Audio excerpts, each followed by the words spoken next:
Hey copywriters, let's pretend for a minute that I am your potential client or hiring manager.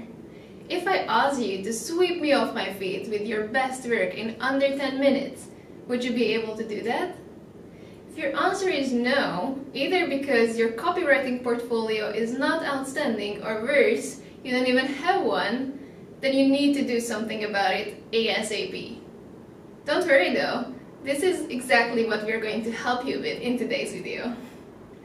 In this video, we're going to go over everything you need to know about creating your copywriter portfolio. First, we're going to talk about the ideal structure for your portfolio website.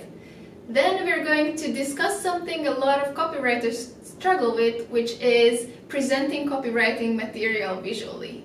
And then, at last but not least, I'm going to show you how to create a complete portfolio website from start to finish in under 15 minutes using a portfolio builder tool that was designed for writers. Let's get started. Let's go over the ideal structure that your portfolio website should have. Let's start out with the home page because that is the most important page on your website. This is where everyone lands and gets their first impressions of you.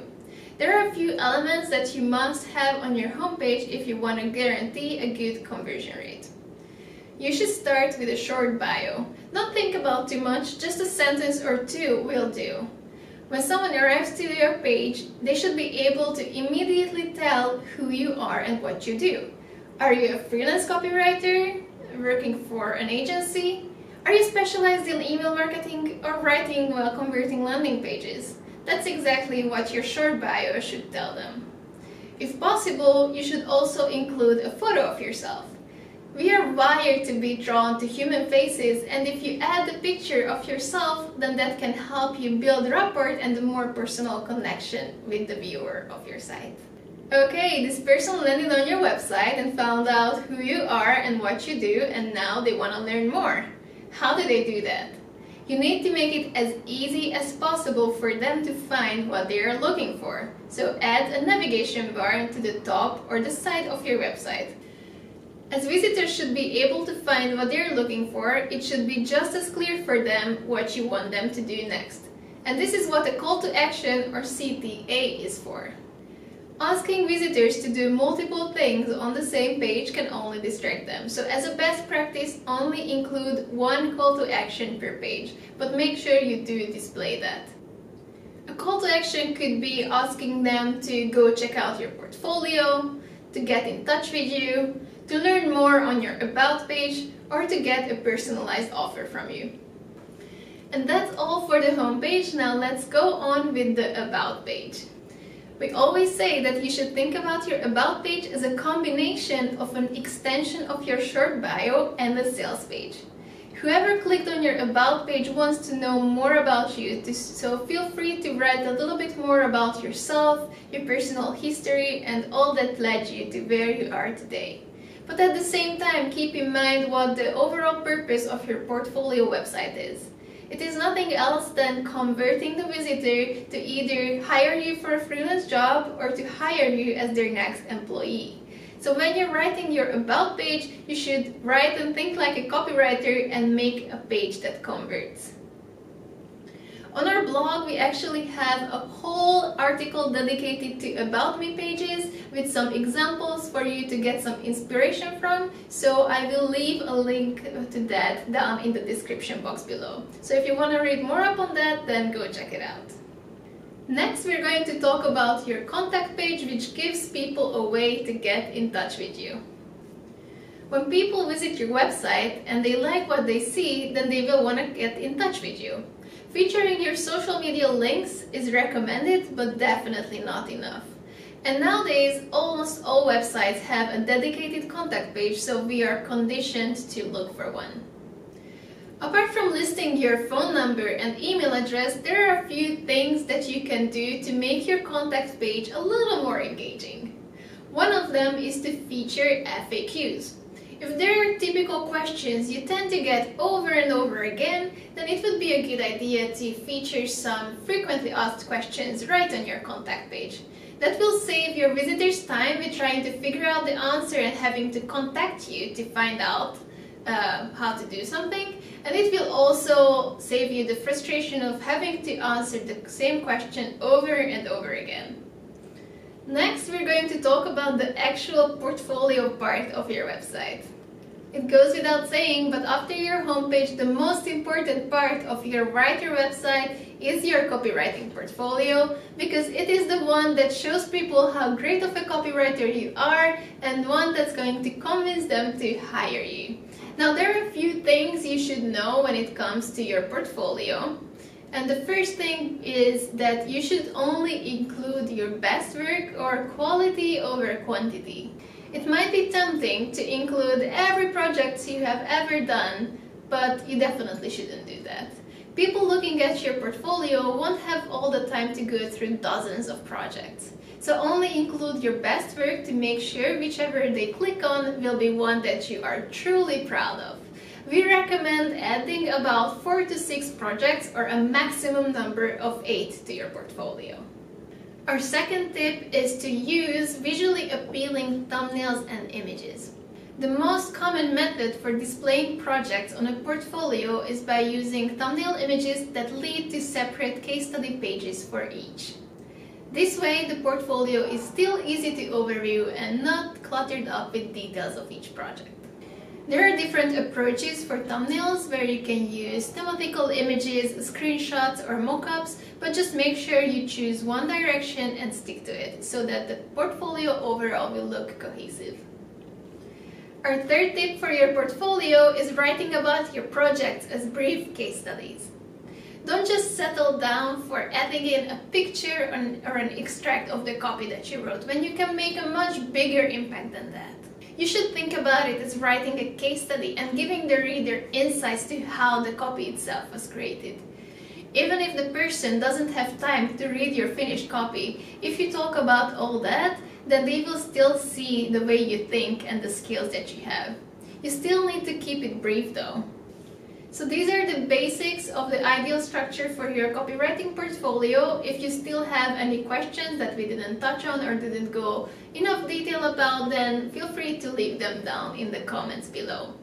And now let's get to our next point, which is going to be presenting your copywriting materials in a visually appealing way. Back in the day, a copywriter's portfolio, or as they referred to it back then, their book, consisted of a folder stuffed with pages. They simply printed their copy page by page. As you can imagine, this format just simply won't cut it today. Not to mention that when it comes to copywriting, you often need to see the copy in context to be able to understand it. But one of the biggest struggles that copywriters experience when it comes to building their portfolio is not being able to visualize their words. And we completely understand, so let's see a few ways how you can present your copy in a little more beautiful way.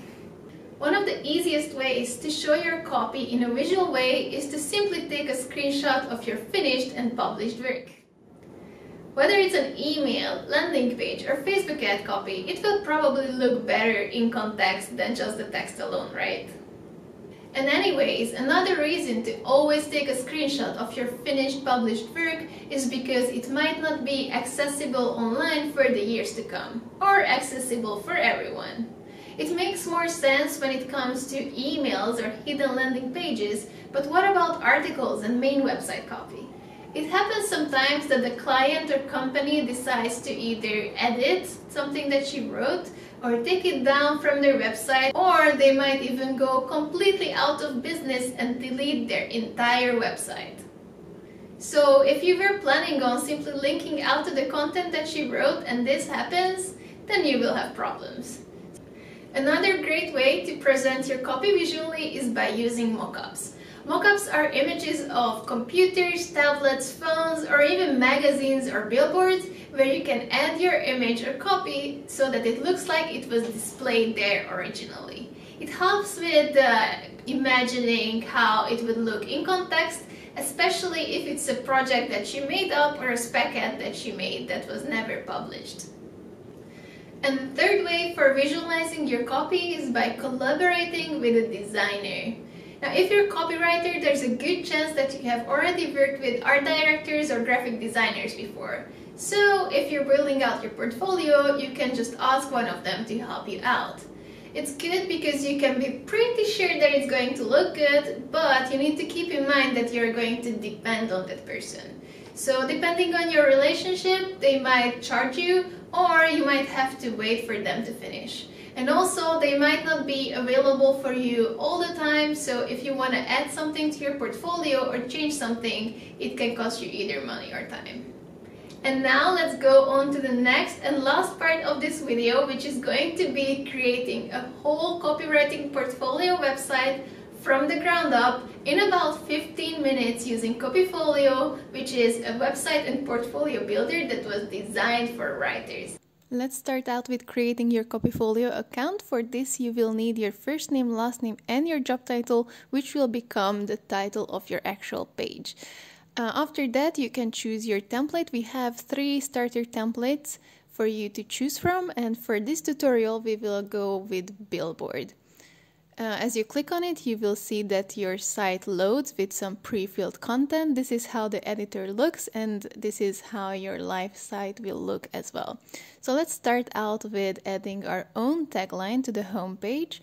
We will just quickly type it in here, and then I will show you how to customize the look of this very easily. So all you have to do is to select your text, and then you can choose from different heading styles or different alignments. But let's say that now that I added my tagline, I don't like the look of this template anymore. So to change that, I click on Design, and this will open my customization settings for me. I can change the template or the fonts at the moment, but let's start out with the template first. So in this menu, you can see all the templates that are available here. One thing to note is that if you change the template, as you can see, the content that you already added will not change. So the first one was journal that we switched to, and this one is typewriter, and I quite like the look of this, so I think this is the one that we're going to go with. The only thing is that this is all kind of left aligned, so I will change the alignment of my tagline to match the profile picture as well. So that looks good for me. The second step will be changing the fonts. As you can see, we have different categories for fonts. These are more modern ones. And then we have some more classic print-like font pairs that you can change from, and also some more unusual mono font pairs. But for this website, let us go with this Poppins Open Sans combination because I really like the look of this. We can quickly add our own profile picture here, and one thing you should know about this template specifically, that it is great for you if you don't have a gazillion pictures of yourself, because if you only have one good picture, that will work perfectly with this template. Now let's go over to the About page to write a little bit about yourself. As you can see, the templates come with some pre-filled text that will give you some ideas about what you could write about. But if you want to do it on your own, not needing this at all, that's no problem. You can just go over all the sections and delete them to start out with a clean slate and add sections that you would like to have. Okay, now that that's done, just click there to add a new section. You can choose from many different ones, but we will go with a cover section. The cover section is basically text with a headline that you can add a background image to. And what you should also know about is that it's going to be as tall as your screen. So you can see me paste the text that I wrote for this section, and then I'm going to add a background image. And the little tip for that is that you cannot only add just regular images, but you can also add an image of a color. And with that, you will have a nice and simple minimalistic colored background. Now, another thing that you can do with the cover section is if you add one like I'm doing over here, and then you actually delete the text, then add your background image. It's the same image that we are using, I think, on the first page, then this add your headline here will not appear on your open site. Let's click on the open site button to see. This is how your live site looks at the moment, specifically the about page. You can see the copy I wrote there, and you can see the image in a nice big size without your headline here text.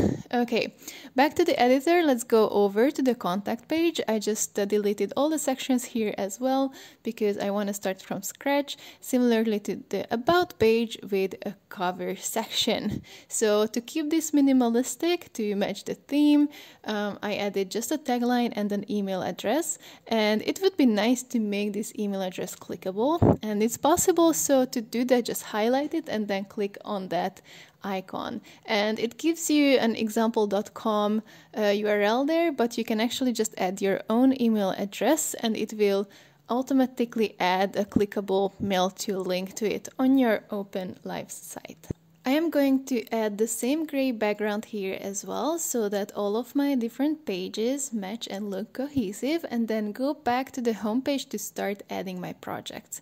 To add your project and a separate page for it with it as well, all you need to do is click the Create Project button and it will load this for you. But we want to switch out this default thumbnail and also rename the project. So to set the thumbnail, you just click on those dots and upload your image, and then you can simply rewrite the name of it here. To open up the project page, you have to click on the thumbnail image, and as you can see, this page comes set up with some guiding questions that will help you write a whole case study. You can either just look at these questions and write your case study in advance and then just paste everything, or you can go through them one by one and answer them as you go. As the example, we're just going to write about the Copyfolio landing page copy because this is something that we know a lot about. And as you can see, the first section is about the project background. So I already wrote this text based on the questions that you can see here. So I'm just going to highlight this section and then paste the text over here. With this, you can have a really simple but informative section about the backgrounds of your project. And then we have an image here, as you can see. Again, you can delete this section if you don't need it, or you can upload an image on your own. Up here at the top of the page, you can see while Copyfolio is saving the upload of your image. So just wait until it's saved. And if you click Open Site, then you can see how it will look on your live site. Now going back to the editor, I'm going to navigate back to the homepage by clicking on my name to finish setting up all of my projects. For simplicity's sake and to save time in this video, I'm not going to show you how I detail each of the projects, but as you will be able to see, I'm going to be adding 4 projects here, adding their own thumbnails and customizing their titles because that's a great amount for showing my skills. And with that, we actually completed a whole copywriting portfolio website in under 10 minutes. As you could see, it was a pretty simple and smooth process. So if you're in need of a copywriting portfolio, then I highly encourage you to check out Copyfolio. You will find the link in the description underneath this video down below. I hope you enjoyed this video and found it helpful. If you have any questions about portfolios or websites, then feel free to leave them in the comments down below. I will also leave a few useful blog posts for you in the description box. Don't forget to check out Copyfolio at copyfolio.io and subscribe to our channel for more videos like this. If there is any topic that you would like to learn more about, then you can let us know about that as well.